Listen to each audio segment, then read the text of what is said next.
aí, gente, tudo bem? Bom, a gente está começando um quadro novo aqui no nosso canal, aqui da Igreja Conectar. Eu sou o pastor Paulo. Sou o pastor Everson, tudo bom, pessoal? E a gente quer fazer esse momento onde nós podemos discutir sobre assuntos que a gente escuta e muitas vezes a gente não consegue discutir isso dentro da igreja, num momento específico de pregação, enfim. Então, trazer um pouco das conversas que a gente tem na igreja, a cada dia, com os nossos amigos e trazer isso para dentro do canal da igreja com uma visão de como que a gente vive a nossa vida através de uma cosmovisão cristã, como que a gente discute, como que a gente traz Cristo para a nossa vida cotidiana. Acho que esse é o objetivo aqui.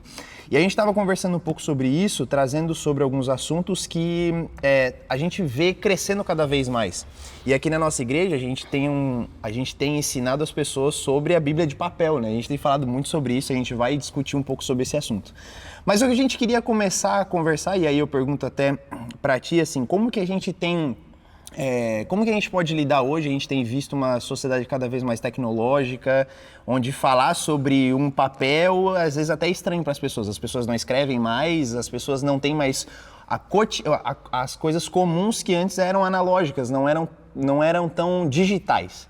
Então, como que tu vê, como que a gente pode lidar com esse tipo de sociedade, pensando numa vida cristã, onde Cristo nos ensina uma vida de simplicidade, tudo aquilo que a gente ouve nos evangelhos, enfim, tudo que a gente quer ensinado. Maravilha, vamos lá então, vamos começar pensando nesses dois termos, né, que são tão comuns na nossa fala, a gente reproduz isso, seja no trabalho, nas nossas próprias redes sociais e até na igreja, o mundo analógico e o mundo digital. Sim. Quando a gente pensa nisso, é claro que esses dois termos eles entraram em certo conflito ou eles tiveram, vamos dizer, uma diferenciação ligado muito à questão de ondas digitais, analógicas. Então, eles nasceram dentro de um ecossistema que não era o ecossistema nosso, cristão, litúrgico, do dia a dia da igreja.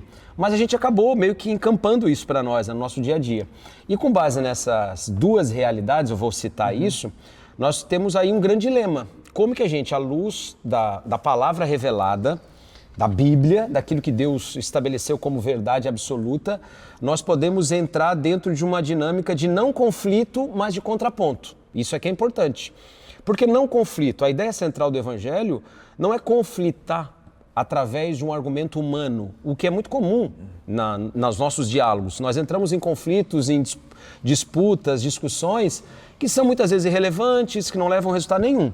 Então isso é não entrar nesse não conflito. No entanto, o contraponto ao qual nós estamos todos, que somos discípulos de Jesus submissos, é fazer com que a verdade do Evangelho ela possa ser também compartilhada e vivida em cada realidade. Então, como você falou, aqui na igreja a gente tem feito quase que uma campanha, assim, né? Troca o seu celular por uma Bíblia de papel. Não é bem isso, mas assim, qual é o objetivo? Acho que a gente precisa objetivar. Então, assim, a simplicidade com a qual Jesus lidava e ele mediava os seus relacionamentos, ela precisa ser respondida de alguma maneira por nós.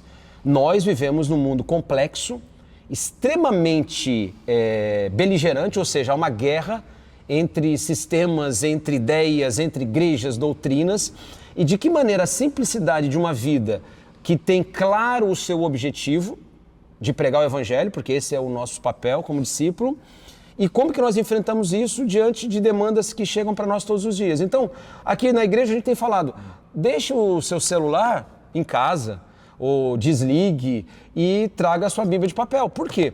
A ideia central é que você possa, na medida que você estiver dentro do ambiente de culto, novamente se refamiliarizar com um livro de papel, com a Bíblia, e que você possa manuseá-lo. E manuseando, é óbvio que isso vai ter um ganho para você, porque você vai compreender de forma clara de que o livro, a Bíblia, não é apenas mais um aplicativo dentro do seu celular, mas é sim um livro e é a palavra de Deus. Então, assim, isso é um trabalho de gente chata, gente retrógrada, gente que não quer vivenciar os novos tempos? Não. Nós entendemos que, sim, é necessário voltarmos à simplicidade. Esse é um movimento cada vez maior, tá? Não, e um ponto que a gente percebe, assim, é que cada vez mais as pessoas estão ficando mais cansadas.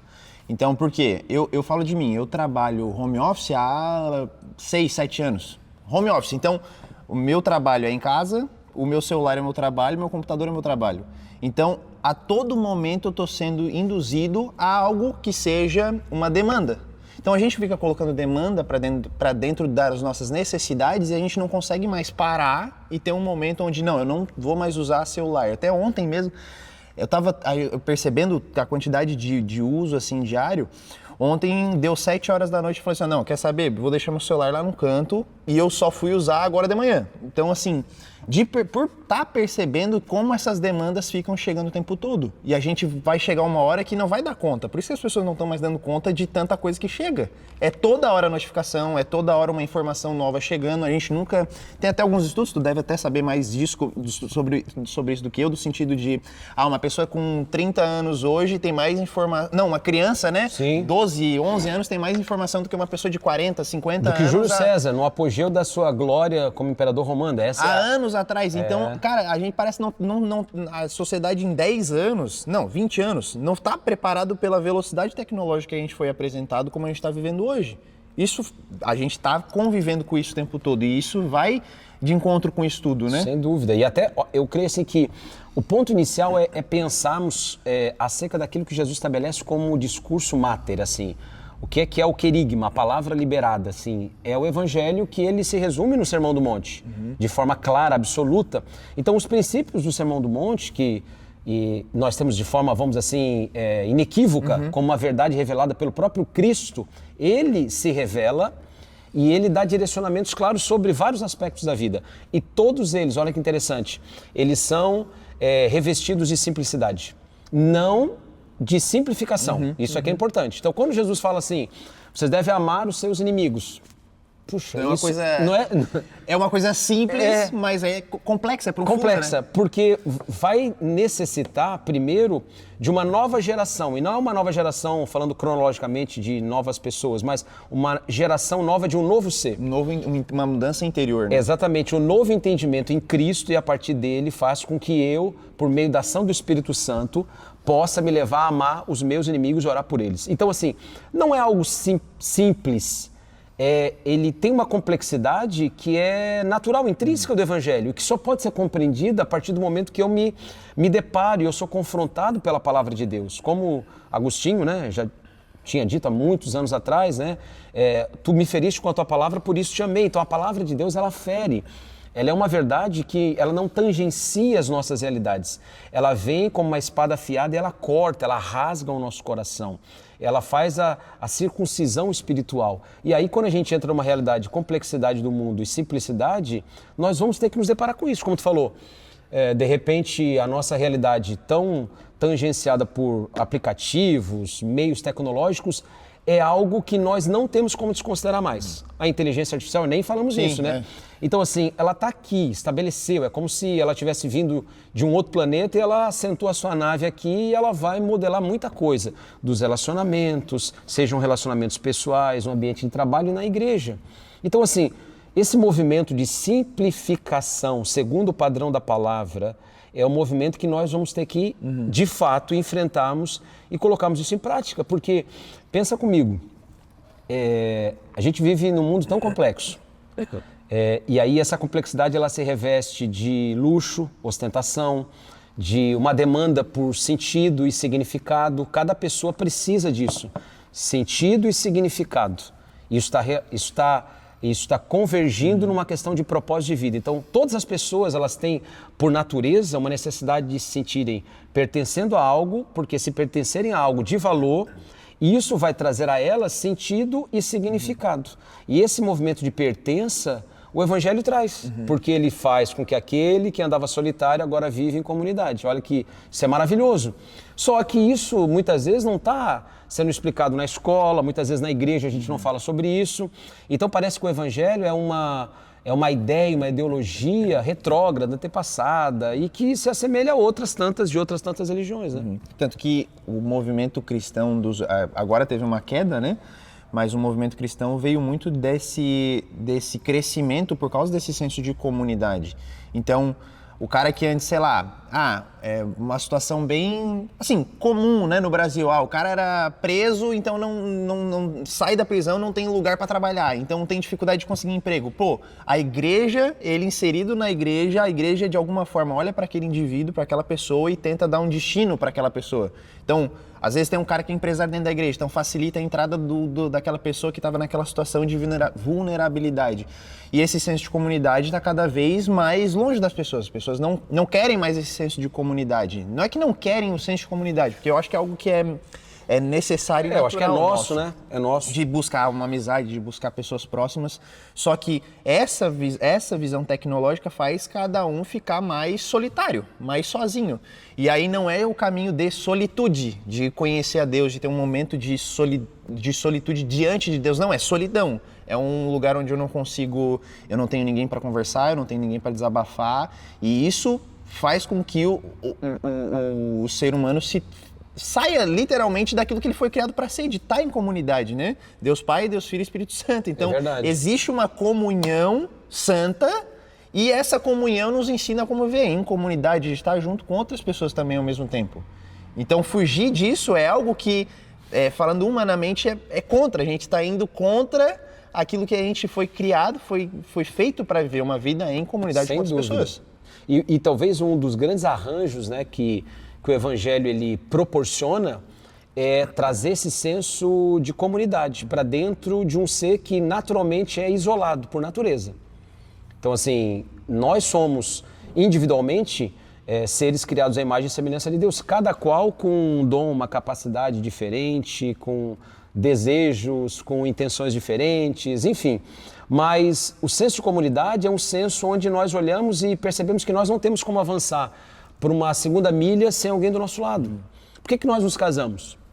Né? E por que ainda o casamento dentro vamos dizer assim, do nicho evangélico ainda é uma conquista e ainda é um objetivo almejado pelos jovens, de uma certa medida ainda, os dados comprovam isso. Né? Entre o ambiente... mesmo que tire casamento, aí as pessoas buscam um parceiro. Isso. Seja. Mas dentro do ambiente religioso, assim, enfim, os jovens ainda querem e objetivam estabelecer uma relação de aliança. E uma relação de aliança onde há uma troca profunda, não uma relação, vamos dizer assim, onde existe apenas o compartilhar de alguns desejos ou satisfações, sejam elas carnais ou não, que é um outro modelo de arranjo hoje que existe na sociedade. Mas vamos lá, então a necessidade nossa é por comunidade. Só que o outro movimento que também ele vem subjacente, ou vem como um rio que corre lá, muito, vamos dizer assim, sorrateiro, mostra que eu não preciso de muitas pessoas para eu lidar com a minha vida, porque da minha vida eu posso lidar aqui. Olha como isso é paradoxal, porque eu estou na igreja, ouço a palavra, sou discipulado pela palavra, conheço pessoas que são exemplos, homens, mulheres de Deus, e que vivem a palavra de Deus, vivem aquilo que pregam, mas ao mesmo tempo existe um movimento que eu não consigo nem discernir, de certa forma, que me leva a entender e a achar que eu posso viver uma vida isolada. E aí, claro, que isso tudo facilita o aprendizado, porque nós estamos falando aqui de um processo de ensino e aprendizagem. Sim. Nós somos, assim, modelados por esses processos de ensino e aprendizagem. Então, quando eu pego um aparelho desse aqui e ele me proporciona viver tudo que eu preciso através de um ecossistema que está aqui dentro, então eu fico... E eu não faço essa conta racional. É um movimento quase que inconsciente, automático. Então eu digo, para que eu preciso do Paulo se eu consigo aqui dentro do meu ecossistema encontrar amigos de verdade sem ter que abrir meu coração de verdade? E pior, por exemplo, existem alguns dados que mostram que até mesmo em relação a coisas primitivas que o ser humano busca, por exemplo, sexo.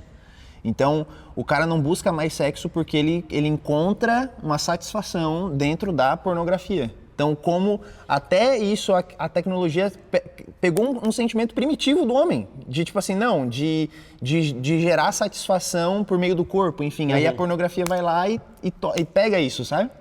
E aí a gente vai ter que falar de algo bem mais profundo, porque tudo isso está dentro de uma camada muito superficial. Se a gente furar, e aí tem que ter coragem e discernimento que só o Evangelho traz, para a gente furar essa bolha e ir lá de baixo no iceberg e entender que o que está lá em cima é muito menor do que está lá embaixo. O que está lá embaixo é um desejo nosso, e isso desde a queda, por endeusamento, por autossatisfação. É o endeusamento do eu, a satisfação do eu. Porque quando eu olho para o outro e não vejo no outro o complemento necessário para a minha vida, eu estou fazendo uma conta dizendo que eu posso viver sozinho. Então isso é a construção de uma idolatria. Então quando se fala muito sobre o renascimento do egocentrismo, do narcisismo, então hoje esses temas até muito ficaram comuns, mesmo sem as pessoas compreenderem de fato o que eles representam. Então, movimento narcisístico, a pessoa é egocêntrica, então ela está o autoendeusamento, a cultura do self, então isso virou, vamos dizer assim, termos comuns, de certa maneira. Mas todos eles acabam convergindo para uma realidade que é a realidade do homem sem Deus, caído, e que procura, de qualquer maneira, usando uma metáfora, depois de um naufrágio gravíssimo, uma tragédia, você olhar para o lado e nem olhar no escuro, no mar, no alto mar, você pegar alguma coisa que você toca. E aí pode ser um pedaço de pau, pode ser, enfim, qualquer coisa, e você segura, porque você quer se salvar. Então as pessoas, elas clamam, como desde o início, por salvação. E elas buscam nelas mesmas. E aí, claro que é muito melhor para elas, num desejo humano, se converterem aos seus próprios sentimentos através do isolamento. E desejos também, né? E desejos. E olha o contraponto da verdade da palavra. Você nunca vai encontrar o Cristo verdadeiro se não for através da comunhão e através da vida em igreja, porque a igreja é o próprio corpo de Cristo. E aí a gente se faz e se refaz como membro de um corpo do qual o cabeça é Cristo. Mas deixa eu te perguntar uma coisa aí também que me ocorreu aqui. Você é um pastor jovem e com o pastor jovem você está mediado por muitos amigos jovens, né? E isso tem um dado que mostra que a faixa etária ali dos 10, 12, no início da adolescência até os 25, 27 anos, 30 anos talvez, né, a idade mais adulta, ainda jovem, é a geração que mais tem lidado com esses desafios, com esses dilemas. E aqui eu não vou, né, nomear, até porque existe uma diferença sobre a geração Y, a geração, enfim. Mas assim, essa geração de fato que você tem contato, como que ela tem lidado com, e isso que para mim é uma preocupação, com essa necessidade, nós temos todos, eu estou falando dos amigos também, crentes, vamos colocar assim, de terem um movimento de isolamento, de solitude, como você mencionou, de ouvir a voz de Deus, de buscar na palavra, de buscar um direcionamento verdadeiro, de parar, sentar, respirar, de tirar todos os ruídos. Esse é um desafio, né? Como é que você tem visto isso? Acho que a gente ainda não aprendeu a conviver com isso, pensando nesse lado de, vamos lá, disciplinas espirituais. Vamos trazer esse assunto assim, né? A gente ainda não conseguiu conviver com isso e tá com o celular perto, a gente não consegue... Parece que a impressão que dá é que a gente abre caixinhas, então a gente, na cabeça, né? Parece que quando a gente entra nesse assunto, a gente não consegue entrar na caixinha e fechar a caixinha. Então assim, eu vou ler a Bíblia agora, então eu vou parar tudo que eu estou fazendo e vou ler a Bíblia. É um desafio, até falo de mim, é um desafio surreal parar, que seja 20 minutos, meia hora e eu vou ficar 100% com hiperfoco, né? Então virou palavra de moda, virou hiperfoco naquilo. Porque o tempo todo aparece como se fosse uma dopamina de informação, de uma necessidade de busca de outras coisas. E se vai falar isso principalmente trazendo um assunto para isso para amigos não cristãos, a gente consegue perceber o problema de outro lado. Então, por exemplo, eu tive até uma situação outro dia com uma pessoa que falou assim, não, eu preciso de alguém, em relação a trabalho, né? Não, eu preciso de alguém que acorde e durma pensando nisso. Eu preciso de alguém que acorde fazendo tal coisa, coma pensando naquela coisa, como se, tipo assim, nossa, minha vida inteira depende de uma caixinha chamada trabalho. Então eu não consigo ter outros assuntos com outras pessoas que seja sobre, sei lá, que seja lazer, futebol, cinema. Pessoas às vezes não conseguem falar sobre esses assuntos, porque tá tão só numa coisa só, a vida inteira dela é só aquilo, que ela não consegue perceber que a vida tá passando, a idade tá indo, ao ponto de assim, eu vou fazer um filho agora. Não, eu tô com muita coisa para resolver na minha vida do trabalho agora, eu não vou fazer isso. Não, eu tenho que primeiro conseguir primeiro eu preciso ter um apartamento antes de ter um filho. Preciso ter tal coisa antes. Então, a pessoa adia ter filhos, a pessoa adia casar, porque primeiro tem que ter 1 bilhão de coisas antes de conseguir ter aquele objetivo final. E isso, dentro da igreja, também é uma realidade. As pessoas não conseguem olhar para a Bíblia, olhar para o Evangelho, os ensinamentos que Jesus dá e entender que existe um Senhor que a gente pode se submeter e esse Senhor é bom. Deus é quem cuida de nós. Então é aquilo que tu estava comentando cara, o endeusamento meu, então eu sou dono da minha vida, eu sou o cara que resolve todos os meus problemas, sendo que a gente que cria esses problemas. Sim. Então a gente tem que resolver problema que a gente cria. Então tem um Deus olhando para nós e falando assim, ó, deposita confiança em mim. Deposita uma necessidade sobre mim, não fica achando que tudo aquilo que a gente tem de problemas na vida, óbvio que existem, de achar que a gente vai dar conta, porque a gente não vai dar conta. A gente começou falando isso nesse quadro. A gente não dá conta das coisas que o mundo nos oferece, a gente não vai dar conta disso. Então, quando a gente olha pro Evangelho, a gente vê um lugar onde a gente pode depositar necessidades. Tu falou sobre o Sermão do Monte, Jesus fala sobre isso. Cara, olha os pássaros dos céus, olha como eles se alimentam. Vocês também não vão ser cuidados? Vocês vão ser cuidados.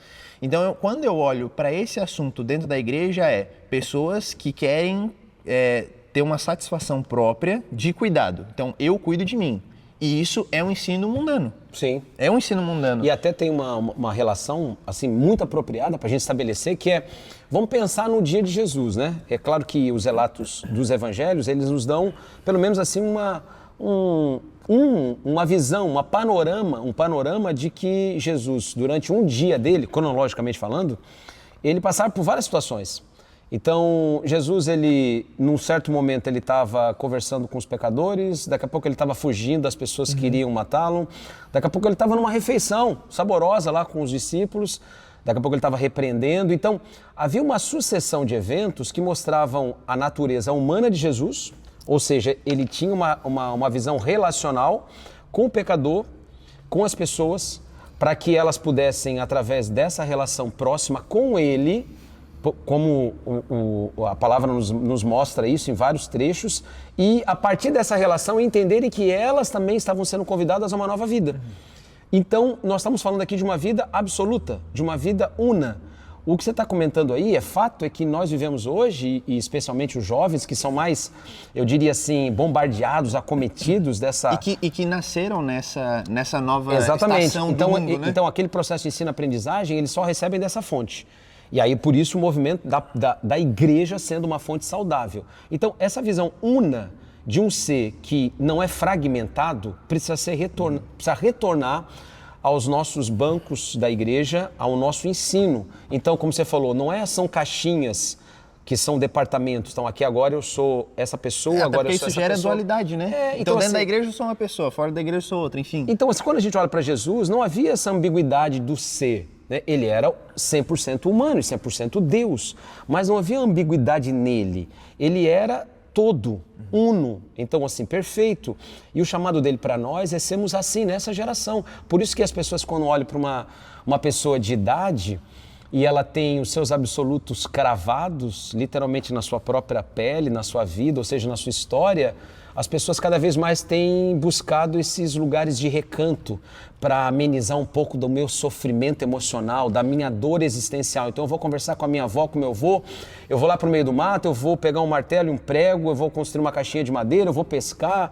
Por quê? Por que esse movimento cresceu demais? Inclusive no meio corporativo e na igreja também, movimentos desses, de saírem de uma atmosfera tão poluída e tão complexa para ir para algo rudimentar. Tentar fugir da distração o tempo todo, né? Onde eu não vou ter contato com nenhum tipo de sinal celular, eu não vou ter contato com aquilo que é um distrator natural meu, e aí eu vou experimentar o meu eu na essência. E isso vai me proporcionar abrir janelas da alma, do meu coração, para que o Espírito Santo fale comigo. Então Jesus, ele mostra que o chamado e a virtude de ser um íntegro é o que faz com que o Evangelho seja, vamos dizer assim, um ensino e a doutrina que mais transformou a história ao longo de toda a humanidade. Então não existe fragmentação no Evangelho, só que existe uma fragmentação hoje no mundo. Como é que a gente enfrenta isso, que é ambíguo? Aí nós temos que voltar de novo à palavra, ao discipulado, ao ensino, a fazer um contraponto inteligente, a amar as pessoas, a mostrar que existe ainda um caminho de saúde emocional, existencial, que é o Evangelho. Senão a gente acaba por simplesmente levantar uma bandeira e dizer assim, olha, eu me rendo. E é o que muitas pessoas estão fazendo hoje. Não, e isso pode até parecer assim, não, mas isso é algo místico, não sei nem se seria essa a palavra certa, no sentido de tipo assim, não, eu só vou pro meio do mato, respiro. Isso é até mesmo conselhos de muitos coaches, gurus, enfim. Não, vai pro mato, faz tal coisa. Pô, mas Deus criou a gente, cara.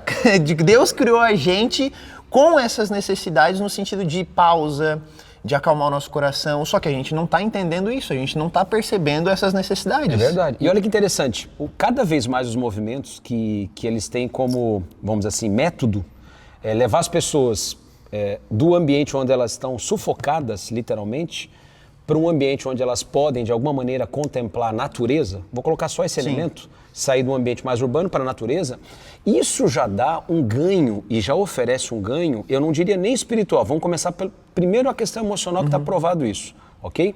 A pessoa se desconecta de um mundo de ruído, de turbulências, de respostas que precisam ser dadas, e ela vai apenas, tão somente, para um lugar onde ela vai ser conduzida. Porque a maioria das vezes nesses movimentos existe um líder, alguns líderes e um grande número de pessoas que vão para serem conduzidas, orientadas. Então, você sai daquela posição que muitas vezes nós nos colocamos de ter que decidir sempre. E aí nós entramos num outro ambiente, num outro assunto, que vamos deixar para depois, de performance, de ativismo, de produtividade, do sequestro da simplicidade. Porque esse é o sequestro da simplicidade. Então eu preciso simplesmente produzir. Quando eu saio para esses ambientes, é como se eu desplugasse da tomada. Então eu estou tranquilo agora, porque ninguém está cobrando nada de mim e agora eu não preciso ser o cabeça de todas as coisas. Eu posso descansar. E aí, claro, a gente remete à palavra quando Jesus fala, né? Venham a mim todos vós que estáis cansados e sobrecarregados e eu vos aliviarei. Então ir ao encontro de Jesus é mais do que frequentar uma igreja, é mais do que ser um pastor, nominalmente falando. É se encontrar com Ele todos os dias e depositar aos seus pés as nossas mazelas, complexidades, frustrações, desejos, alegrias, tudo isso. Então, olha que movimento lindo que nós podemos acessar todos os dias, mas para isso eu vou ter que viver, ter o meu movimento de disciplina espiritual, de solitude, onde a gente vai enfrentar esses desafios todos que a gente comentou. É isso. Bom, eu espero que você tenha gostado desse material. A gente quer que você possa assistir isso, possa ser abençoado por isso e também possa abençoar outras pessoas compartilhando, enviando esse tipo de vídeo para elas. E que você possa pensar e aplicar tudo isso que a gente conversou aqui, uma conversa de alguns minutos, e a gente espera que isso possa ter edificado sua vida. Tá bom? A gente espera num próximo vídeo e até mais. Um abraço.